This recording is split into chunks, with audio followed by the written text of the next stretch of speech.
सबसे पहले शिव गुरु के चरणों में प्रणाम करती हूँ, मेरा प्रणाम स्वीकार हो। माँ गौरा के चरणों में प्रणाम करती हूँ, मेरा प्रणाम स्वीकार हो। सभी देवी देवताओं के चरणों में प्रणाम करती हूँ, मेरा प्रणाम स्वीकार हो। आप सभी गुरु भाई गुरु बहनों के चरणों में प्रणाम करती हूँ, मेरा प्रणाम स्वीकार हो। अगर जो मेरी वीडियो अच्छे लगे तो लाइक करिए, चैनल पे नए हैं तो सब्सक्राइब करिए और कमेंट में हर हर महादेव ज़रूर लिखा करिए। भगवान का नाम लिखने से, बोलने से आत्मा शुद्धि होती है, बिगड़े काम बनते ही हैं। तो क्यों भगवान का नाम ना लिखें, क्यों भगवान का नाम बोले ना। तो इसलिए कमेंट में हर हर महादेव ज़रूर लिखिए। और कहानी के लास्ट में कुछ गुरु बहनों, कुछ गुरु भाइयों का नाम लूँगी, उनके लिए शिव गुरु से प्रार्थना करूँगी कि हे शिव गुरु, उन लोग की ज़िंदगी में धन धान्य सब कुछ भरे रहें।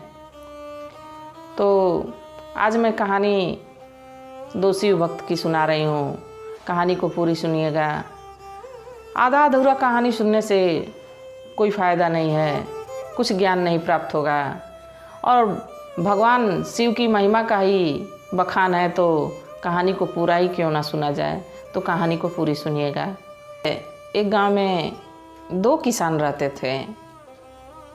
तो किसान में भी कोई अमीर रहता है, कोई गरीब रहता है। तो दो किसान थे। जो गरीब किसान था उसका दुखू नाम था, और जो अमीर किसान था उसका सुखू नाम था। और दोनों शिव भक्त थे, शिव के परम भक्त थे। वो शिव की आराधना किए बिना एक निवाला खाते नहीं थे, कोई काम शुरू नहीं करते थे। यानी उनकी सुबह भगवान की आराधना से होती थी और शाम जो है भगवान की आराधना पे ही ख़त्म होती थी। और अब बड़े खुशहाल ज़िंदगी जीते थे। तो जो सुखू थे उनके भी बेटी बेटा पोती पोता सब लोग थे, और किसान थे। किसानी में से जितना खेत में अनाज होता था उसी में से बेचते और उसी में से घर का परिवार का अपना जीवन चलाते थे। उसी खेत से भरण पोषण परिवार का पूरा चल जाता था, और कुछ बचता तो भूखे दुखों को वो लोग भोजन करा देते। किसी को दान दक्षिणा देना रहता, साधु संतों को तो देते। बड़े नेक विचार के लोग थे। पूरा परिवार मानो शिव भक्त था, बहू चाहे बेटा हो, पत्नी हो, सब लोग। और दुखू जो थे भले गरीब थे, बाकी वो भी शिव भक्त थे, शिव के परम भक्त थे। उनकी पत्नी, उनका बेटा, उनकी बेटी, सारे लोग शिव के भक्त थे। और सुबह उनकी शिव आराधना से शुरू होती और शाम जब तक भोजन करते, भगवान को भोग नहीं लगाते तब तक भोजन नहीं करते। उन लोग की शाम भी शिव से ही ख़त्म होती थी। बिना शिव के वो ना सोते या ना जागते। सुबह उठते नमः शिवाय का जाप करते थे भोर में।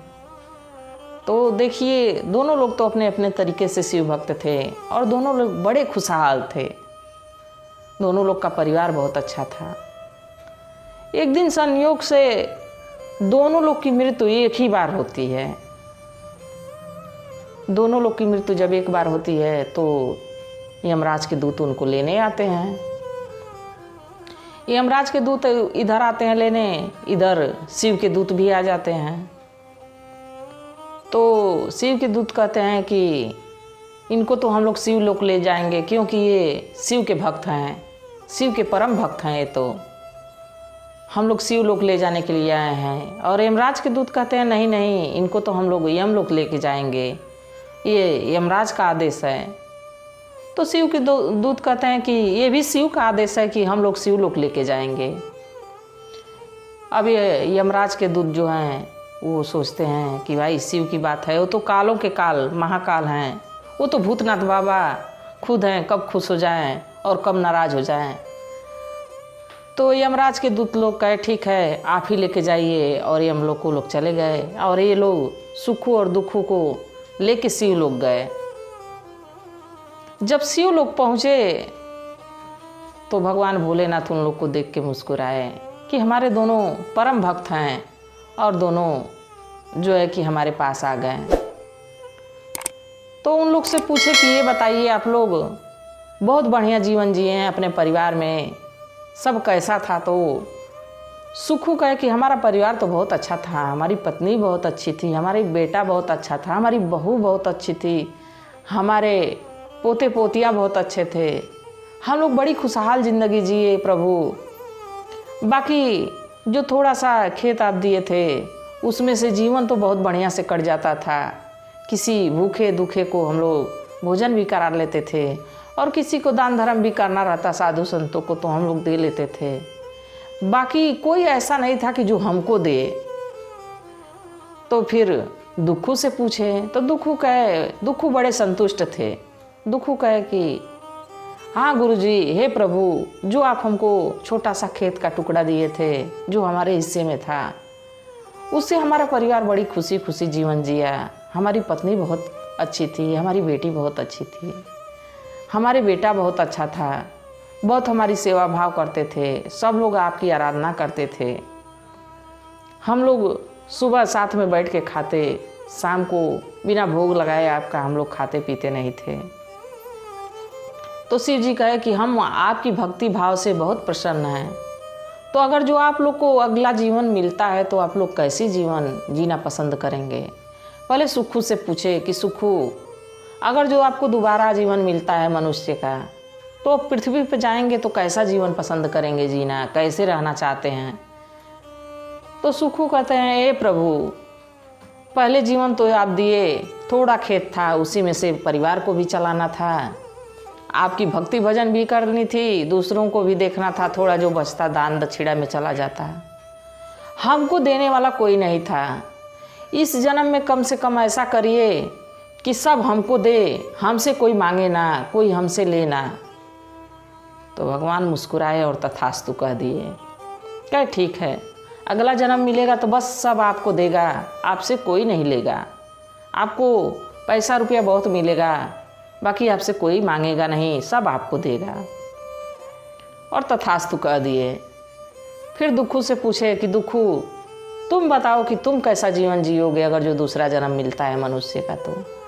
तो दुखू तो पहले से ही संतुष्ट था। फिर संतुष्टि से कहा, हे प्रभु, हमको इतना धन दीजिए, हमको इतना धन दीजिए कि मैं अगले जन्म में जो दान दक्षिणा नहीं कर पाया, मेरा मन का ये चाह था कि मैं एक मंदिर बनवाऊं, एक शिवालय बनवाऊं और भूखे दुखे का भंडारा करवाऊं, भोजन करवाऊं और दान दक्षिणा तो अपने हिसाब से इतना दूं कि कभी धन खत्म ही ना हो।